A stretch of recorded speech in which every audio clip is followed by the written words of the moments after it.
that's an absolute paradigm shift where you come to a vision of, rather than fighting over spectrum for pure monetization of it, to actually use this scarce resource to its best effect, to bring services that make a difference to people and lives.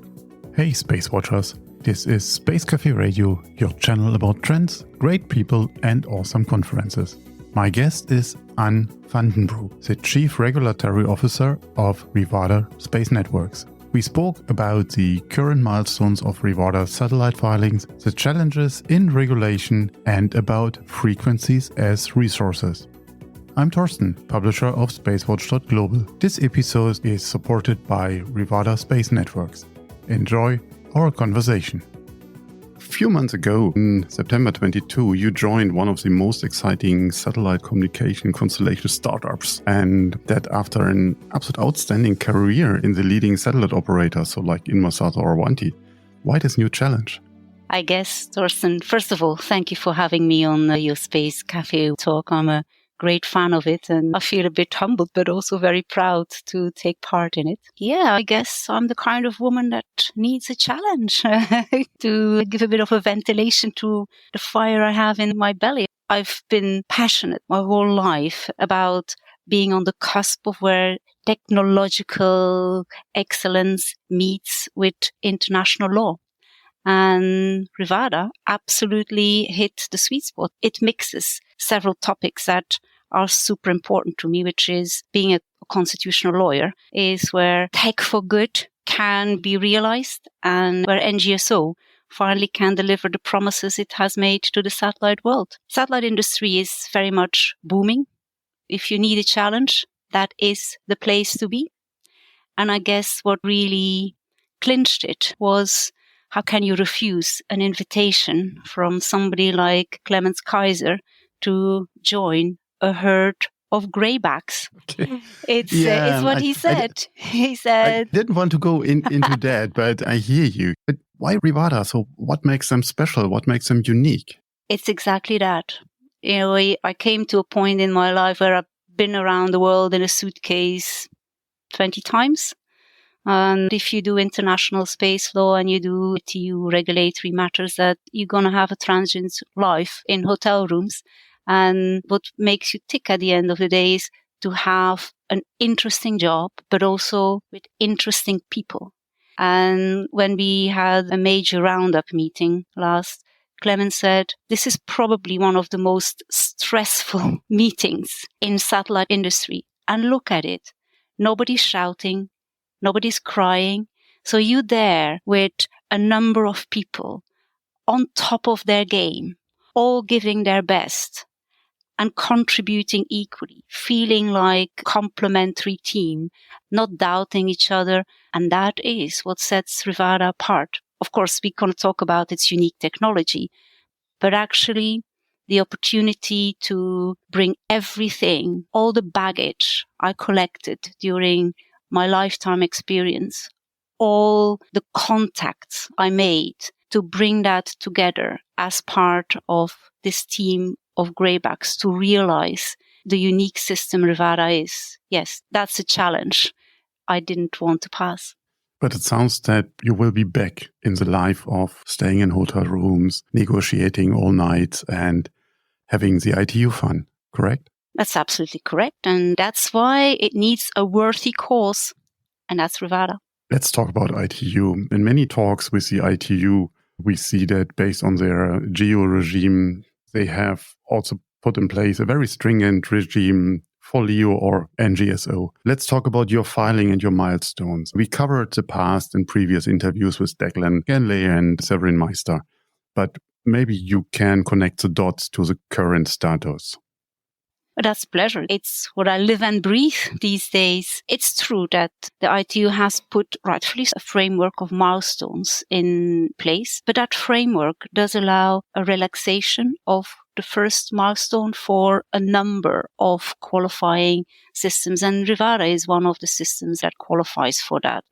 So the milestones are that after a number of years, you have to have 10% of your constellation up. For Rivada, by 2026, you need to have 50% up. And then by 2028, 100% of your constellation. But for the first milestone, we qualify for a relaxation, a waiver. And that's what we will apply for. Now, this waiver is a question of asking for permission rather than asking for forgiveness. We qualify for whatever. The word waiver sometimes has a connotation of you need to beg on your knees for an exception, but this is not that kind of waiver. It's a relaxation you're allowed to apply for. Yes, what is exceptional here is the deadlines are so tight that these deadlines are starting to drive the time frame for freezing the design of the satellites, driving the timing for awarding contracts. And I must say, once the existential importance of keeping these deadlines were clear to Rivada, the engineers were at the last meeting, one in desperation said, "Anne, do you know what you're doing to us?" And I say, "I know it full well, but you're doing it so well too." So the whole company is as one, really working to make these deadlines, and they will so be prepared for more announcements. It's a question of actually planning well, and then not only planning well, but also executing well. And what from Rivada, from the Greybacks, they are not only very good at dreaming up super technology, they are also very good at implementing this against a time frame. But what does it mean concrete? On your website, you're very transparent with your milestone, what I think is absolutely great, and I haven't seen it anywhere else. And it shows at the moment that the 10th of June next year, you have to have 28 satellites in space, the 10% you talked about, and that will shift to the right. That's not exactly exact. That would be asking for a change. So what the milestone process says is that you can be waived from having these first 10% of your satellites up, provided Rivada can show it has a manufacturing contract, a launch contract, done coordination, and with a time frame and a schedule to meet the milestone 2. So we do not need those 28 in next year. But then the 142 plus 28. Correct, 300 in 2026. Provided we now show we have a construction and a launch contracts with schedules that allow us to meet the 2026 timeframe. And we will provide that. And the deadline to show this evidence to the ITU and to the Radio Regulatory Board, that's the deadline we have agreed with ITU is March. Are there any risks involved? Asking for a waiver can get you an answer that you don't like. So is that a risk? Usually the risks are commensurate with the project, and going to the Radio Regulatory Board is not something anybody does lightly, but that's the process. We've done it before. We contacted the key experts. We're going to meticulously follow the process. The process is there, and if an ITU process is clear, you have a good case, then the ITU process works. I think a bit of your own experience will help to lead you through this process. Thank you for that. But it's a team effort. The whole company needs to be behind it, because I'm just the lawyer, the advocate going with the case to the ITU. But the content of it, having signed manufacturing contracts, that's the engineers are right. That's the real difficulty. If someone says to me, "I'm just a lawyer," I'm very scared, I can tell you. That's a sentence that gives me some goosebumps. Let's move on. One of the statements we can hear from Rivada Space Networks is being a responsible operator. What does it mean in terms of space sustainability or responsibility? Can you help me with that? I love this question, and particularly love it from you, Torsten, because I know it's also a subject that's close to your heart. Made the comparison yourself in one of your podcasts saying we polluted the oceans. Let's not pollute the outer space. And you're absolutely right. If you look at the origins of the company, being a green operator and having respect for outer space is very much one of the core values of the company, actually. And if you look at the Chief Program Officer, Clement Kaiser, it's his background, published about that. So, of course, any program he's in charge of is going to pay a lot of attention to that. And we do. what we see now is that there's a little bit of a vacuum in international law when it comes to that. And what happens with a vacuum in international law? That's the thing to be really scared of. It gets filled. And you want this not to be filled for where competition issues creep in, where it becomes a debate between NGSO and GSO. It's not. This is a common good. This is about responsible operators versus non-responsible operators, responsible states versus non-responsible states. And my view is that it's time that this vacuum gets filled at the international level with best practices, with updated legislation for peaceful use of outer space, rather than by each and every country, including in the market access conditions for NGSO, some conditions related to responsible use or the orbiting, really. The orbiting is one part of it, but there's other parts of this space situational awareness. So when it comes to safely deorbiting, Rivara has put on it as part of the design of the spacecraft that they can be safely deorbited in a very short space of time, because ultimately it's a self-interest too.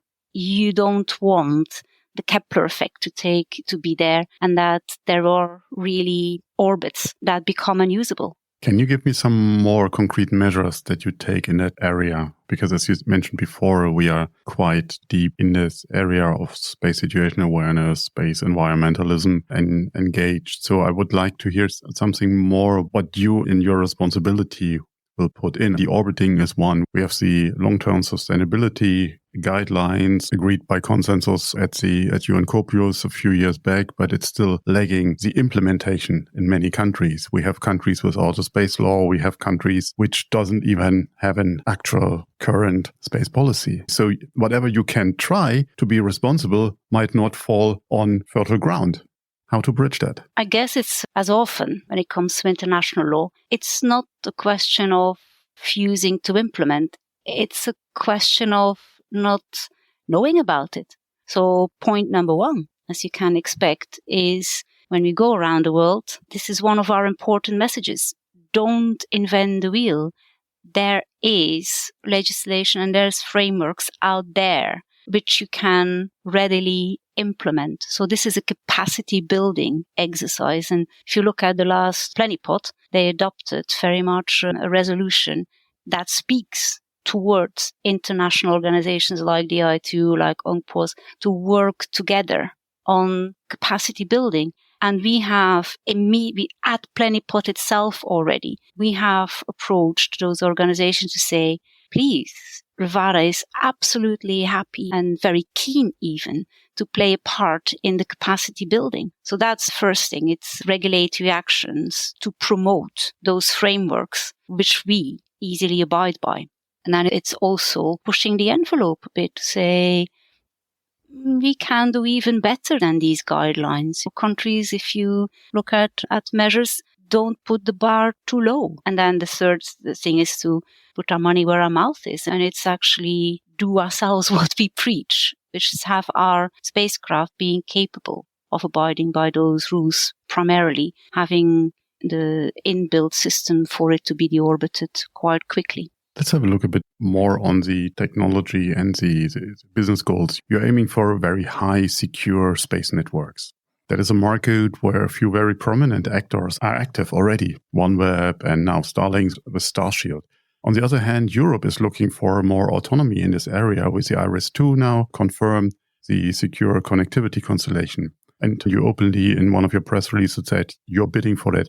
Can you evaluate this market and your positioning? This is a major opportunity, and I'm sure Rivara is absolutely well placed to participate in it. It's a very natural fit, particularly with the European system, which now it becomes real. So one of the reasons why it is a unique fit is because out of the total budget of 17 billion of ESA, Germany has pledged 4 billion out of it. So it's the major contributor to the development program. And of course, there's a tight link between ESA and the European program. So being based in Germany and having the government behind this is a very important factor. Then the second element is that the systems you name, they are already a little bit old technology, even in new space, well, we will be very uniquely placed. The weak point in all those systems is that ultimately they are bent pipe and they have a very substantial ground segment, which is the weak point in any secure system. This is very different from Rivada. It has inter-satellite links, laser links, and it also has a technology where every terminal is a node on the network, does away with the need for a traditional ground segment, making it, from a technology point of view, far more secure than any other system there is.